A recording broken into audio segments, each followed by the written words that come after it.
नमस्कार प्रिय छात्र और छात्राएं। कुछ विशेष जानकारी।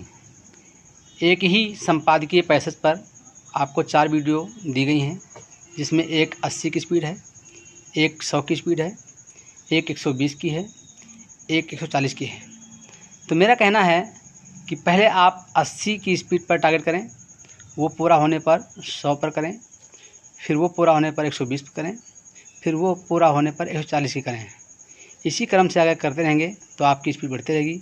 और हाँ, जो बच्चे किसी शब्द में फंसते हैं, उसका चिन्ह नहीं बना पा रहे हैं, शब्द चिन्ह नहीं बना पा रहे हैं, तो मुझसे व्हाट्सएप के माध्यम से उसको फ़ोटो खींच करके भेज देंगे, तो मैं उसका सलूशन देता रहूँगा। और इसी क्रम से वो आगे बढ़ते रहेंगे और उनकी स्पीड बढ़ती रहेगी। धन्यवाद। Ready, start. प्रधानमंत्री ने मन की बात कार्यक्रम में ये कहकर देश के लोगों का मनोबल बढ़ाने के साथ ही चीन को भी अपने दृढ़ इरादों से परिचित कराया कि लद्दाख की तरफ आंख उठाने वालों को करारा जवाब मिला है।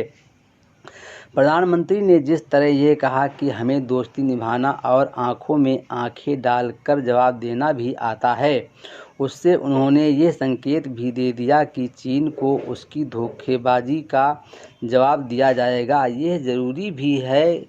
चीन को यह बताने की सख्त ज़रूरत है कि ना तो उसकी शर्तों पर दोस्ती मंजूर है और ना ही उसकी दादागिरी। चीन को ये पता चलना ही चाहिए कि उसने कायरों की तरह हमला कर केवल भारी भूल ही नहीं की, बल्कि मुसीबत मोल लेने का भी काम किया है। आवश्यक केवल यह नहीं है कि वास्तविक नियंत्रण रेखा पर चीनी सेना के आक्रमणकारी हरकतों का मुंहतोड़ जवाब देने की हर संभव तैयारी की जाए, बल्कि यह भी है कि आर्थिक एवं कूटनीतिक स्तर पर भी उसके खिलाफ आवश्यक कदम उठाए जाएं। ये समय की मांग थी कि भारत विश्व स्वास्थ्य संगठन के मंच से ये कहता है कि कोरोना वायरस के फैलने के कारणों की तह तक जाया जाए। चीन को बच निकलने का कोई मौका नहीं दिया जाना चाहिए। भारत को तिब्बत, ताइवान और हांगकांग के सवालों पर भी चीन को घेरना चाहिए। अब उसकी संवेदनशीलता की चिंता नहीं की जानी चाहिए। वैसे भी हाल के समय में अहंकारी चीनी नेतृत्व ने यही दिखाया है कि वो भारत से अपने लिए जैसा व्यवहार चाहता है, वैसा खुद उसके प्रति करने को तैयार नहीं।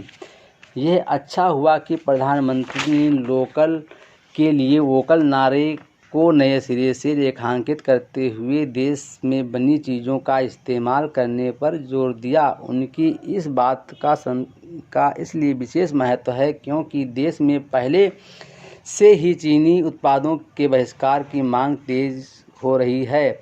इस संदर्भ में प्रधानमंत्री ने कुछ लोगों का उल्लेख भी किया जिन्होंने ये संकल्प लिया है कि वे स्वदेशी उत्पाद ही अपनाएंगे।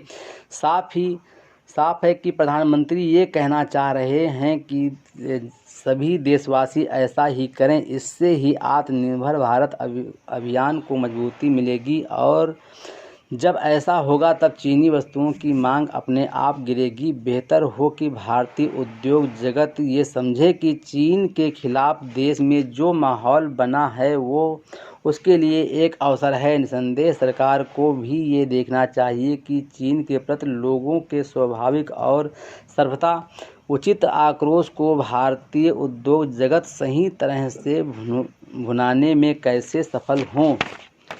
दिल्ली में जिस तरह ये सामने आया कि कोरोना मरीजों का पता लगाने के लिए होने वाले टेस्ट बढ़ाने के बजाय कम कर दिए गए, उससे तो यही प्रकट होता है कि जानबूझकर मरीजों की संख्या कम दिखाने की चाल चली गई। यह केवल छल ही नहीं, लोगों के स्वास्थ्य से किए जाने वाला खुला खिलवाड़ भी है।